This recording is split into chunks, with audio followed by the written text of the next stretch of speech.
挽回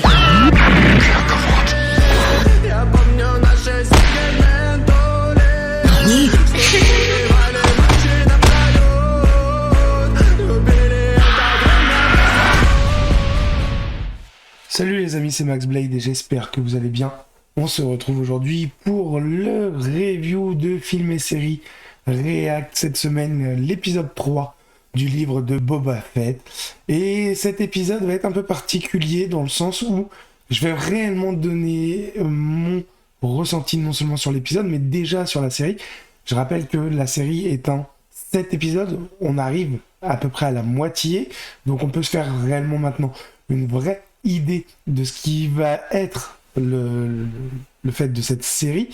Et clairement, on peut résumer cet épisode 3 en quelques mots. Déception, lenteur, Power Ranger, Princesse Heidi, là, pour Boba Fett. Voilà, vous l'avez compris, mon ressenti est pas très très bon sur cet épisode, mais maintenant, on va rentrer en partie un petit peu plus spoil, et on va également décrypter l'épisode. Et je vais aussi vous donner mon avis au fur et à mesure. Avant d'aller plus loin dans la vidéo, comme d'habitude, je vous invite à bombarder les petits pouces bleus, ça aide au référencement. N'hésitez pas à vous abonner et à activer la petite cloche. Vous pouvez aussi me rejoindre sur les différents réseaux sociaux en description.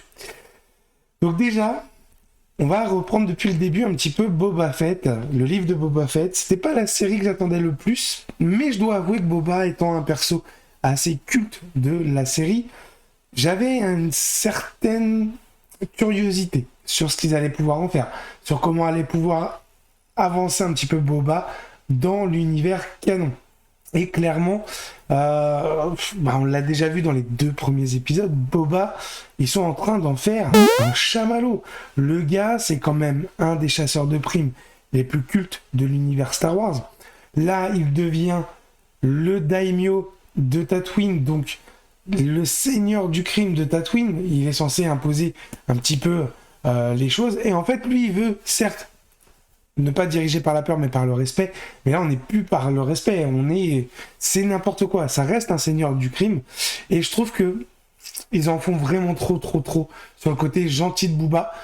Si clairement le but étant de suivre un antagoniste, puisqu'à la base c'est ce qu'il est, pour le rendre aussi gentil qu'un Jedi, je trouve ça dommage. Qu'on puisse s'attacher au personnage, qu'il ait des côtés attachants, gentils, oui, mais il faut pas non plus en faire trop de ce côté-là.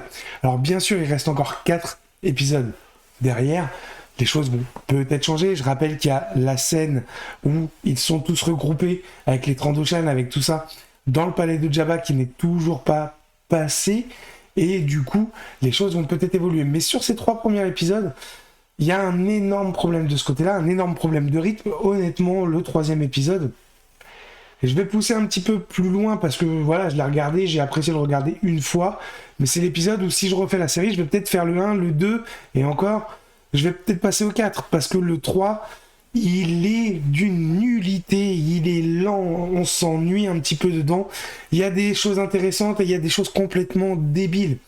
Bref, l'épisode commence tout simplement avec, et on le voit, hein, Boba qui arrive dans son palais, qui accorde une audience, et les choses vont se passer un petit peu comme sur les prochains épisodes. Là où on se rend compte, c'est que Boba il doit d'abord gérer le contrôle du territoire de Jabba, hein, puisque tout est parti un petit peu à volo, et il doit aussi gérer d'autres ennemis qui vont se révéler petit à petit. Je trouve que sur cet épisode, ça colle pas de ne pas savoir vraiment qui va être les ennemis. Alors je pense que là, on amorce le plus gros ennemi de la série pour le moment en tout cas, puisqu'au départ on se disait ça va être le maire, ça va être... Non, on le voit dans cet épisode, ça va être les Pikes. Je rappelle que Boba a mis en gros un ultimatum aux Pikes au départ pour passer dans le désert de Tatooine. Il va voir si leur accord va être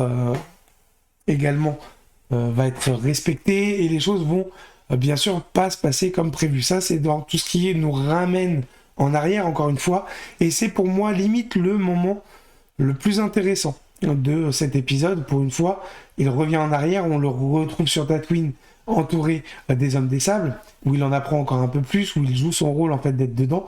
Du coup, il part pour voir les Pikes, et clairement, ça se passe pas comme prévu quand il revient. Tout le village des Hommes des Sables a été détruit, ravagé.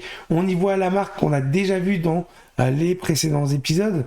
Alors cette marque, elle pourrait être liée à plein de choses, peut-être même aux antagonistes qu'on a pu voir dans certains films ou dans certaines séries, mais pour l'instant on n'en sait pas plus. Et clairement, tout le village a été détruit. On voit clairement le visage du chef du village. On se doute que même son fils, le petit, qui donnait une petite relation intéressante entre Boba et les Hommes des Sables, est mort aussi, puisqu'il met son bâton dans le feu aussi. Il leur crée, entre guillemets, des funérailles dignes de ce nom, puisqu'il les entasse, il leur met le feu au coucher de la nuit. Voilà, il décide de partir à ce moment-là, et là, on a le Boba qu'on retrouve dans The Mandalorian, avec vraiment sa tenue d'homme des sables, avec son bâton, avec tout ça, et qui part à dos de Banta. Donc c'est un peu comme ça que ça se passe. Ça, c'est quand il est dans la cuve à Bacta, comme d'habitude, et il est sorti rapidement de la cuve à Bacta par le fameux Wookiee noir. Alors son nom à chaque fois, je sais plus comment ça se dit. Je crois que c'est Satan, un truc comme ça. C'est très compliqué. Et du coup, il est sorti de sa cuve. Un petit combat va se passer. Déjà, à quel moment un Wookiee, un mec de 2 mètres de haut, en poil et qui fait du bruit, passe inaperçu dans un palais d'un seigneur du crime? Et bien tout simplement parce qu'on a l'impression que l'équipe de Boba se résume notamment à Boba, à Fennec et aux Power Rangers que je n'ai pas encore parlé et qu'il a embauché. Les fameux Power Rangers, je trouve qu'ils sont ridicules, ils n'ont rien à foutre là-dedans. C'est en fait un des villageois qui est venu voir le daimyo, qui l'a brossé dans le sens du poil par rapport au fait qu'il s'était fait voler sa réserve d'eau, vu qu'il est vendeur d'eau, et il s'est fait voler sa réserve d'eau par des bandits. Boba décide d'aller, et ça c'est au tout début de l'épisode, dans les rues de Mos Espa. Il attrape les bandits et au lieu de leur casser la gueule, il les embauche. Il dédommage rapidement le vendeur qui en profitait, puisque comme l'eau est rare, et bien elle est très chère. Il le dédommage, il y avait 1300 crédits qui étaient dus, il lui donne 500 et en gros il lui fait comprendre « Arrête-toi là, nous emmerde pas, ça va mal se passer ». Et il embauche les fameux Power Rangers qui n'ont absolument rien à faire dans cet univers, et encore moins en tout cas sur Tatooine, puisque clairement ce serait ailleurs, ça peut passer.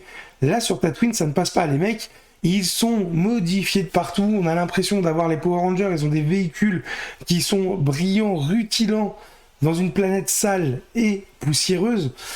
Voilà, ça n'a rien à foutre là. En plus, il y aura une scène un peu plus loin de course-poursuite qui dépasse pas les 50 km/h. Enfin, un épisode complètement raté.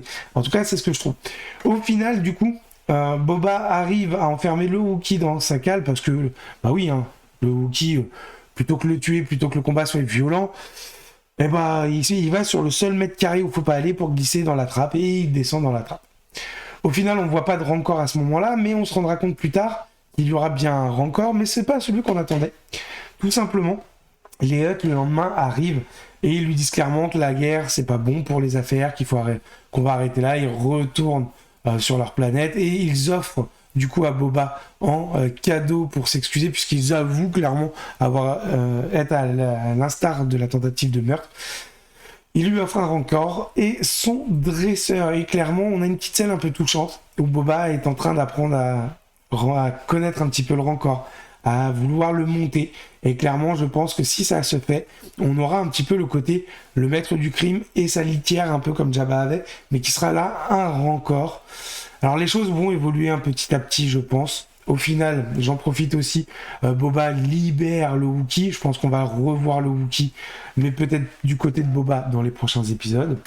Et l'épisode, bah voilà, il est un petit peu cuit. Hein. Comme j'ai dit, on voit pas la scène encore où il y a tous les Trandoshan, etc. autour de la table avec Boba. Ça, je pense que ça va arriver dès la semaine prochaine. Pourquoi ? Parce que on explique à Boba que avec la mort de Jabba, les territoires ont été coupés en 3, les Trandoshan et les Aqua, je sais plus quoi, un autre peuple aussi. Donc je pense qu'ils regroupent tout ça pour vraiment prendre le pouvoir sur tout le monde à ce moment-là. Ça ne va pas tarder et je pense clairement qu'on reverra le Wookiee du côté peut-être de Boba. Ensuite, on a les Pikes qui arrivent réellement sur Tatooine en mode armée un petit peu. Et on se doute, en tout cas à ce moment-là, que le gros méchant de la série, ce sera les Pikes. Ce que je trouve moyen, après à voir comment ils vont le tourner. Mais en tout cas, cet épisode a un énorme problème de rythme, d'intérêt. Il est ridicule là avec ses Power Rangers là, Teletubbies, enfin ce que vous voulez, ils n'ont rien à foutre là-dedans. Et il y a des petites scènes sympas, mais qui sont très vite gâchées. On suit un seigneur du crime, et là on a un chamallow à la place. C'est Boba Fett quand même. Donc je suis assez déçu du traitement du personnage, de la lenteur de la série pour le moment, et également plutôt de la direction que la série prend. J'espère en tout cas que les choses vont très vite changer. J'ai hâte de découvrir la suite pour voir si les choses seront beaucoup plus viables par la suite et s'ils vont rattraper un petit peu ce départ qui est réellement pas ouf du tout. En tout cas pour ma part. Sur ce, moi les amis, je vous laisse là et on se retrouve très très vite pour une nouvelle vidéo. Prenez soin de vous. Ciao ciao. Bankai